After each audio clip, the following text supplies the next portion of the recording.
bagaimana kita menyemangati anak-anak kita di dalam meraih cita-cita agung dalam perjuangan Islam. Tentu yang pertama adalah bahwa anak-anak kita melihat suri tauladan dari orang tuanya. Role model dari orang tuanya. Jadi apa-apa yang dianggap penting oleh orang tuanya pasti akan dianggap penting oleh anak-anak. Apa-apa yang dianggap tidak penting pasti juga dianggap tidak penting. Apa-apa yang dilakukan orang tua akan dipersepsi sebagai hal yang baik karena mereka bersangka baik, orang tuanya orang baik.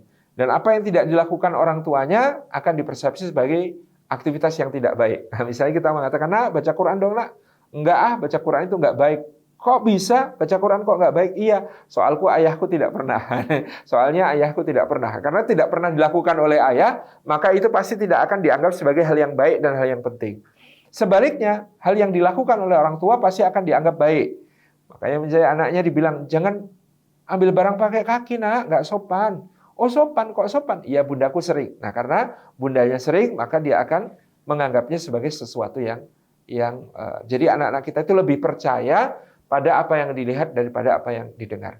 Maka demikian pula di dalam bicara kepada mereka, kita perlu senantiasa menggunakan diksi-diksi penting tentang Baitul Maqdis, tentang Masjidil Aqsa, tentang umat di mana-mana, ya, tentang cita-cita yang kemudian kita ingin tanamkan kepada mereka. Ini harus kita mulai. Saya misalnya mengenalkan kosakata berjuang. Jadi kalau ditanya anak, Abah mau kemana? Bentar ya nak, Abah pamit dulu. Abah mau berjuang. Berjuang itu ngapain? Oh berjuang itu banyak nak. Kali ini Abah mau berjuang karena mau ngisi kajian online tentang Baitul Maqdis. Kamu juga berjuang ya nak ya di rumah? Berjuangku di rumah apa Bah? Berjuang di rumah itu jaga Umi dan adik-adik. Bantu Umi kalau ada yang repot gitu ya. Jangan nakalin adik, ya, bimbing adik, ajarin adik, gitu ya. Itu namanya berjuang di rumah. Jadi kita perlu mengenalkan kosakata-kosakata penting kepada anak-anak kita.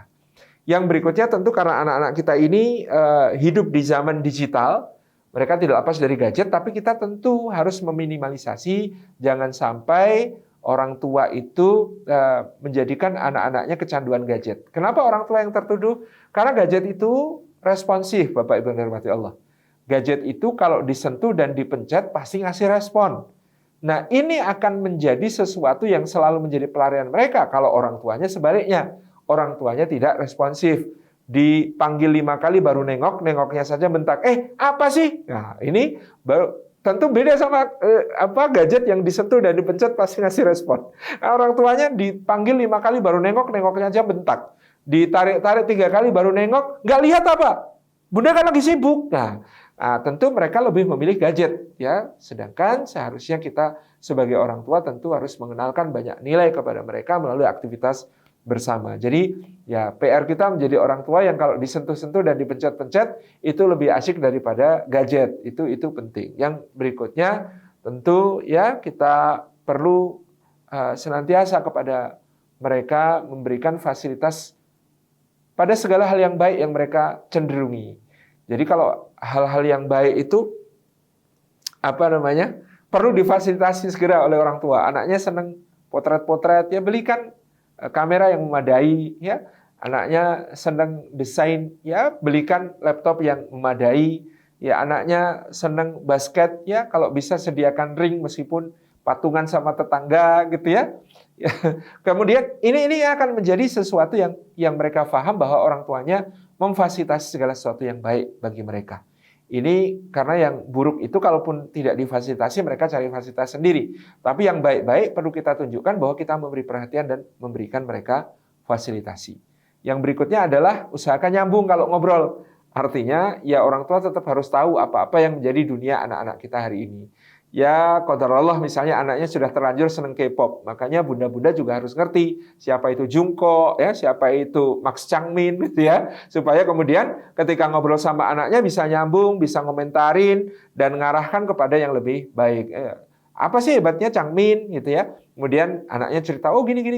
Ibu juga punya tokoh yang hebat, siapa bunda? Namanya Mus'ab bin Umair, cerita gitu kan. Itu karena nyambung. Kalau kita nggak ngerti sama sekali ya kita nggak nyambung, gitu ya. Kemudian yang terakhir tentu yang salah satu yang penting adalah menyediakan waktu untuk selalu mendengarkan apa-apa yang menjadi rasa hati mereka, pikiran mereka, apa-apa yang ada di dunia mereka.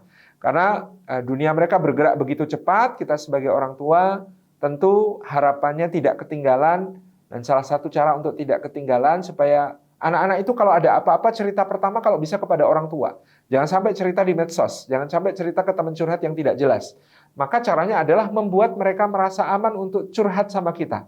Maka kita memang harus menahan diri, jangan ngejudge dulu, jangan cepat-cepat motong ceritanya, ya, jangan kemudian memberikan pengalaman. Bunda juga pernah dulu. Itu nggak usah, kita dengerin saja gitu ya, dengerin, simak baik-baik, jangan cepat-cepat ngejudge atas cerita mereka, jangan cepat-cepat menceramahi soal fikih kepada mereka. Dengarkan dulu, simak dulu sampai anak-anak ini selalu merasa aman untuk menceritakan segala sesuatunya itu pertama-tama kepada kita, bukan kepada orang lain. Demikian Allah.